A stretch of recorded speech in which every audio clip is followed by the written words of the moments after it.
good morning. Today we are going to study the next chapter, second chapter, chemical bonding. So the chapter name is given that chemical bonding. Chemical bonding.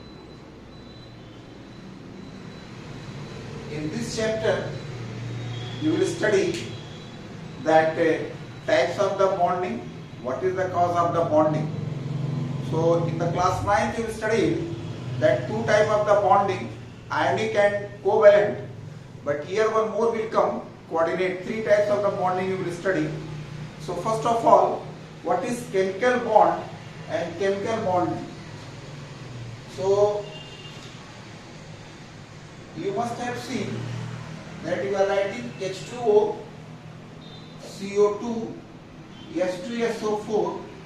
Like this you are writing a molecule. So when you write a molecule, these atoms are there and these atoms are held by some forces, and the force which holds the atom together in a stable molecule, that is called chemical bond. The force which holds the atoms together in a stable molecule is called chemical bond. Is called chemical bond, and the phenomenon is called chemical bond. The force which holds the atom together in a stable molecule is called chemical bond, and the phenomenon is called chemical bond. So this is the concept. Next one is given that an atom.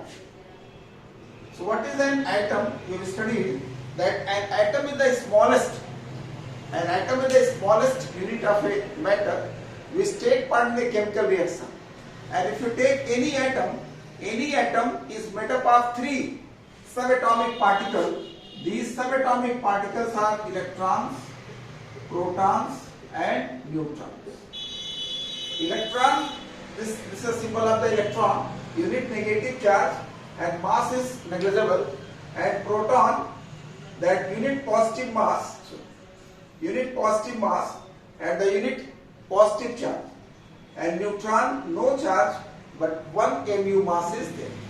And position of these particles, you know that inside the nucleus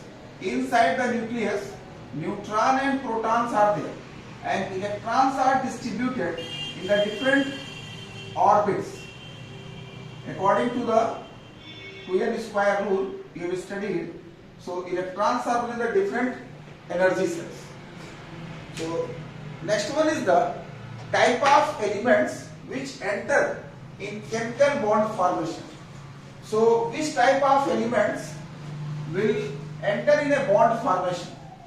So you have studied that three types of the elements, but here only two types will enter in a bond formation.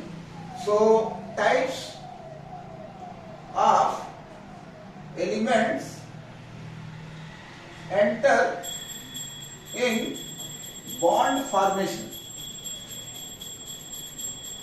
So which type of element will enter in bond formation?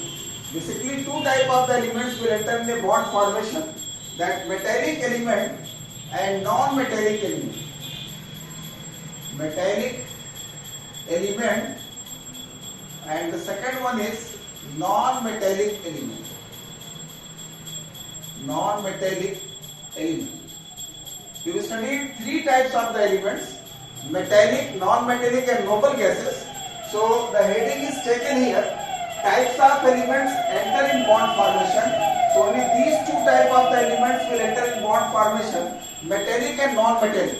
I am not taking about the noble gases, because in the coming topic we will study that noble gases will not enter in a bond formation. So metallic element. In the metallic element, how many valence electrons are there? Already you studied that metallic elements, that valence electrons will be 1, 2 or 3. And non-metallic element, valence electrons will be 4, 5, 6, 7. So metallic element, if they have 1, 2 or 3 valence electron, they will lose the electron and form the positively charged ion. And these non-metallic elements, apart from these 4, if you take 5, 6, 7, so 5 will take 3 electron and X will take the 2 electron, this 6 will take the 2 electron and 7 will take the 1 electron. And they will form the negative ion. So one example for you, suppose that this sodium is there, this sodium 1 valence electron is there. So this sodium atom will lose the electron and form Na positive ion. So this is 2A. And if you take chlorine, chlorine that 287 is there, it takes 1 electron and form negative ion. So it means that metallic elements have 1, 2 or 3 valence electron, they lose electron and form positive ion. They will form positive ion or cation. And non-metallic elements, they will gain electron and they will form negative ion or N ion. They will form the N ion. So metallic atom, they will lose 1 or 2, 3 electrons and form the positive ion, that is called the cations. And non-metallic elements gain electron, they form the negative ion or N ion. That's why the metallic elements are called electropositive and non-metallic elements are called the electronegative. Next one is chemical combination.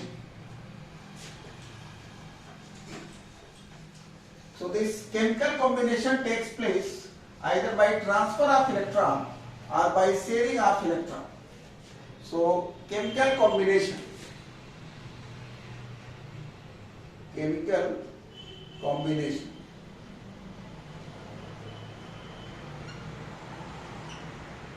So this chemical combination takes place by 2 methods, by transfer of electron,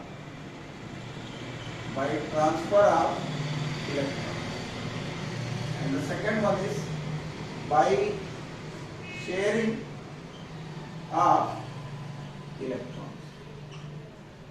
So if the transfer of electron takes place, that bond will be called ionic or electronegative. And if this sharing of electron takes place, that bond is called covalent. So if one is metal, other one is non-metal, then ionic will be there here. Metal plus non-metal. Just you see the combining elements, if one is metal, other one is non-metal, then the bond will be ionic and you can recognize whether it is metal or non-metal. And if both are non-metal plus non-metal, if both are non-metal, then the bond will be covalent. So now next one is cause of chemical combination. Cause of chemical combination. What is the reason? Cause of chemical combination or chemical bond. But we are going to study what is the reason why certain elements will enter in bond formation. So first of all, we have to see the electronic configuration of the noble gases. As you know that the noble gases, they do not enter in bond formation. So let us see the noble gases: helium, neon, argon, krypton, xenon, radon. Atomic number of helium is 2, 10, 18, 36, 56. So electronic configuration is 2, 2, 8, 2, 8, 8, 2, 8, 18, 8, 2, 8, 18, 18, 8, 2, 8, 18, 32, 18, 8. So for helium, duplet is complete. Duplet is complete. And for these elements, octet is complete. Octet is complete. Now just to see the other elements, that sodium 281, chlorine 287, then oxygen 26, magnesium 286. So apart from the noble gases, no other elements are having duplet or octet. So this is the cause of the chemical combination, chemical bonding. Why the elements enter in chemical bond formation? So your answer is that the elements will enter in bond formation to complete their octet or duplet. So elements will enter in bond formation to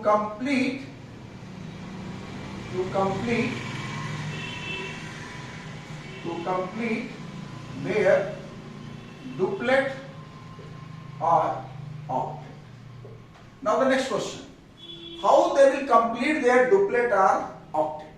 So they will complete their duplet or octet either by transfer of electron or by sharing of electron. So they complete their duplet or octet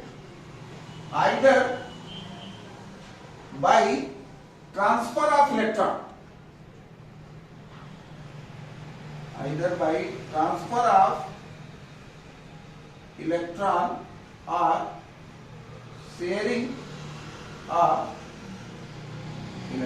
they will complete their duplet or octet either by transfer of electron or by sharing of electron. If the transfer of electron takes place, then the bond will be ionic, and if the sharing of electron takes place, then the bond will be covalent. So two types of the bonding, two methods are there to complete the octet, either by transfer of electron or by sharing of electron. If the transfer of electron takes place, then the bond will be ionic or electrovalent. And if the sharing of electron takes place, then the bond will be covalent. So now we are going to study that how the periodic properties will affect chemical bond formation. So periodic properties affect chemical bond formation. So basically three periodic properties we will study, that ionization potential, electron affinity and electronegativity. So periodic properties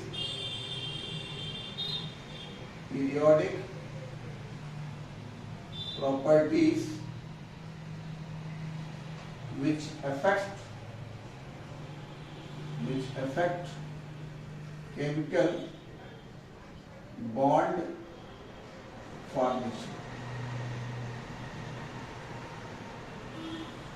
Periodic properties which affect chemical bond formation.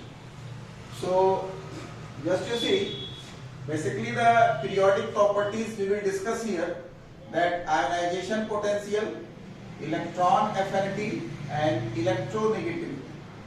By the knowledge of ionization potential, electron affinity and electronegativity, you can decide that what type of the bonding will be there.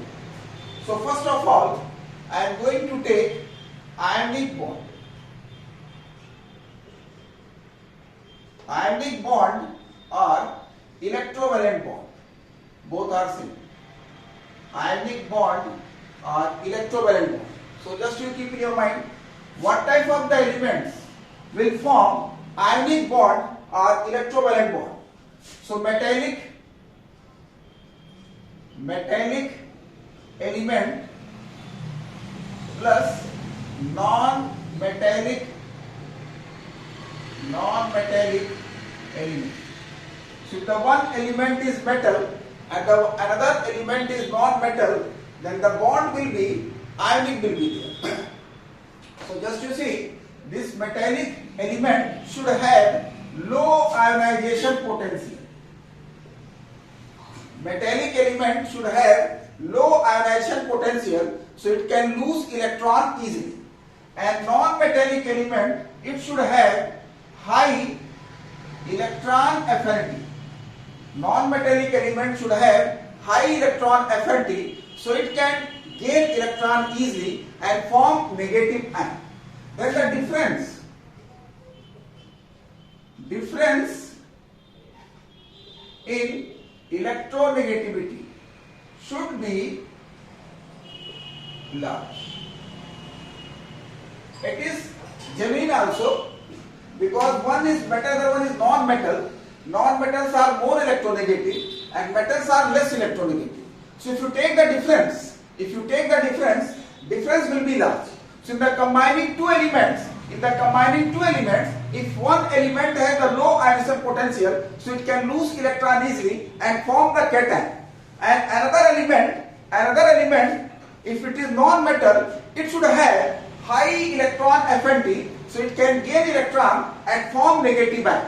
And the difference in electronegativity should be large, so it can transfer. So these atoms can transfer electron easily. Now the next one is covalent bond. So this covalent bond takes place, both are non-metal, non-metallic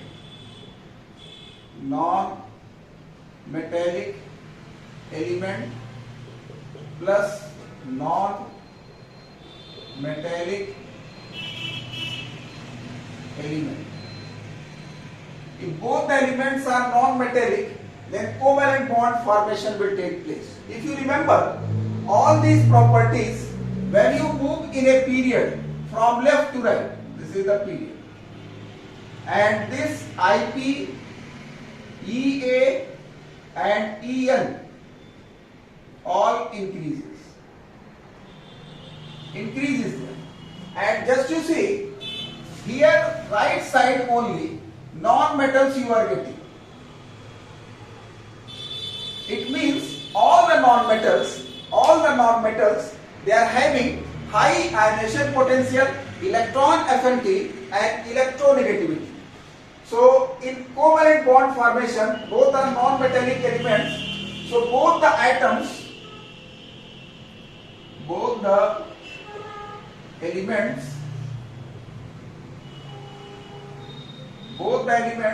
should have high ionization potential, electron affinity and electronegativity.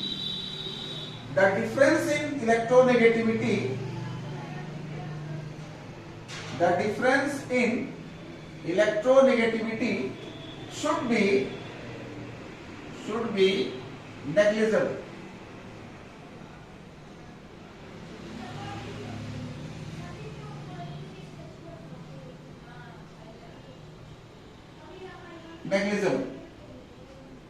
So in the combining two elements, if both are non-metal, so both the elements should have high ionization potential, electron affinity, electronegativity. So in that situation, they cannot transfer electron. So they will complete their octet by sharing of electron. So difference in electronegativity should be negligible. So in the combining two atoms, there is no need to consider whether they are metal or non-metal. Just you see, in the combining two atoms, if the electronegativity difference is very less, or it is negligible, or it is zero, in that situation the bond will be covalent. And if the difference in electronegativity is large, then the bond will be your ionic or electrovalent. So these points are given here in your book, that page number 23. That periodic properties which affect chemical bond formation, that ionization potential, lower the value of ionization potential of the metallic atom, greater the is the formation of cation. Electron affinity, higher the value of electron affinity of a non-metallic atom, greater the is the formation of anion. Electronegativity, larger the electronegativity difference between combining atoms, electron transfer take place easily. And for formation of covalent compound, ionization potential, electron affinity and electronegativity high. So high between both the atoms or elements, electronegativity difference should be negligible between the two combining atoms. So next, that it is given electrovalent bonding, difference in atoms and ions.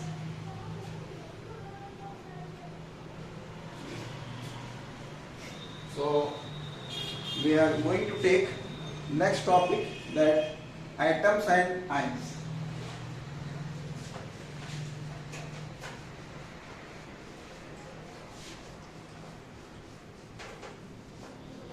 Difference between, topic is given electrovalent bond, but first we will discuss about the difference between atoms and ions.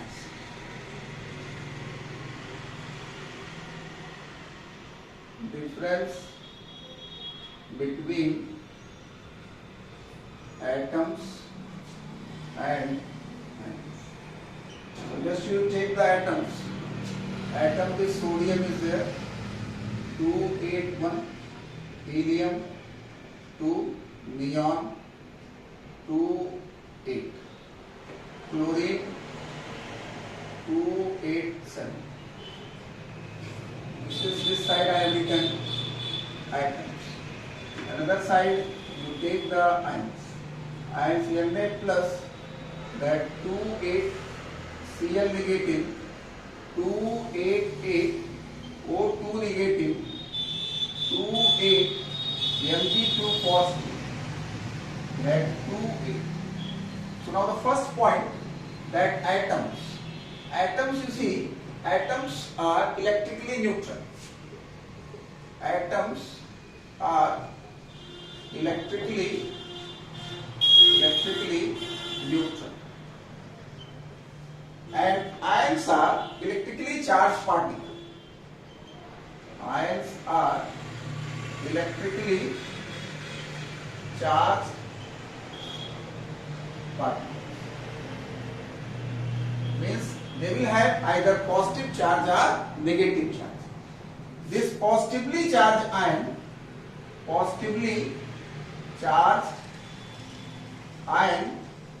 that is called cation, and negatively charged ion,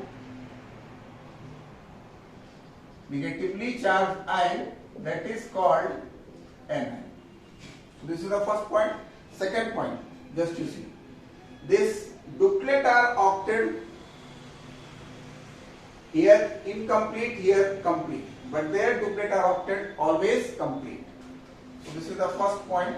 And the second point, duplet or octet may or may not be complete. But here just you see that duplet or octet,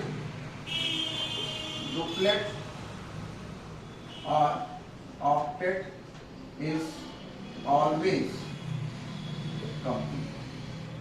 So because these ions are formed by loss or by gain of electron, so duplet or octet is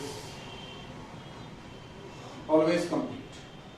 Now the third point, atom definition you studied An atom is the smallest unit of matter which take part in a chemical reaction. It may or may not exist independently.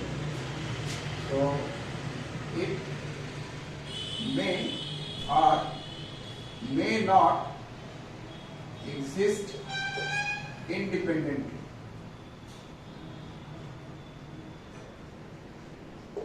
But ions, it may exist independently. It may exist